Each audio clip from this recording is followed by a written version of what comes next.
Yo, what's up mga kaibigan? Nalina tayo magkwentuhan. So sa media day session kanina ay napag-usapan nga sa Lakers camp ang tungkol sa mapait na pagkakawali sila sa Denver Nuggets noong Western Conference Finals. At madaming ang trash talk ang naganap. Parinig man yan sa championship parade, sa mga press conference at kahit sa mga t-shirt and merchandises. Madaming unnecessary trash talk nga naganap at least sa mata ng Lakers at ng kanilang mga fans.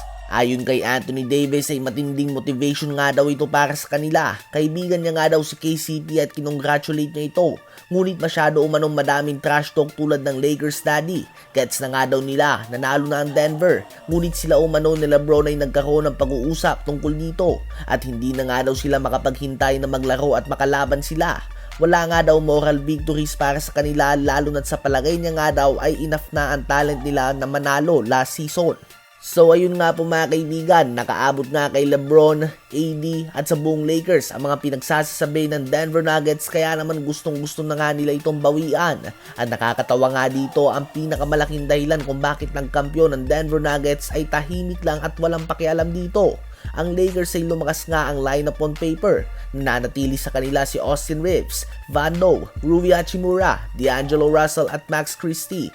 Habang dumagdag naman si Taurean Prince, Jackson Hayes, Cam Reddish, Gabe Vincent at Christian Wood. Ang unang bakbakan ng dalawang team na ito ay sa opening night ng NBA season 2023-2024 sa October 25 yan, Philippine time. Kasama din dyan ang game ng Golden State Warriors at ng Phoenix Suns. Sa palagay nyo ba ay sapat na ang bagong lineup ng Lakers kontra sa defending champions Denver Nuggets? Habang si Kawhi Leonard naman ay wala ngang pagkakaalam sa panibagong rest policy ng NBA bilang pangontra sa load management na sinasabi ng iba na si Kawhi Leonard nga daw ang pinakamalala kong gumamit. Well, ang sagot nga dito ni Kawhi ay kung minamak nga daw siya ng NBA ay kailangan na itong mahinto. Injured nga daw siya noon. Nagtamo siya ng torn ACL at torn meniscus.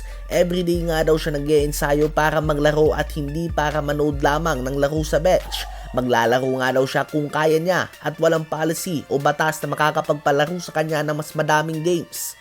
So ayun nga po mga kaibigan, direkta ang sagot ni Kawhi sa media. Hindi siya nagpapahinga just for the sake na makapagpahinga siya. Ang pahinga umano na ito ay pahinga talaga na kailangan dahil sa kanyang iba't ibang mga injuries sa tuhod. Sa palagay nyo ba ay makakabalik pa si Kawhi sa kanyang superstar level nang hindi nagtatamo ng significant injury?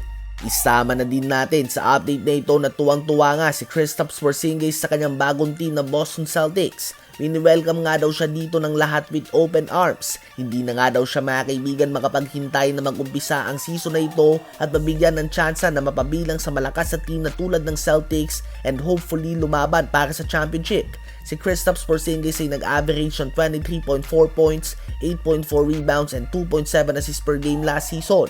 Inaasahan na maglalaro siya ng center position sa starting lineup ng Celtics.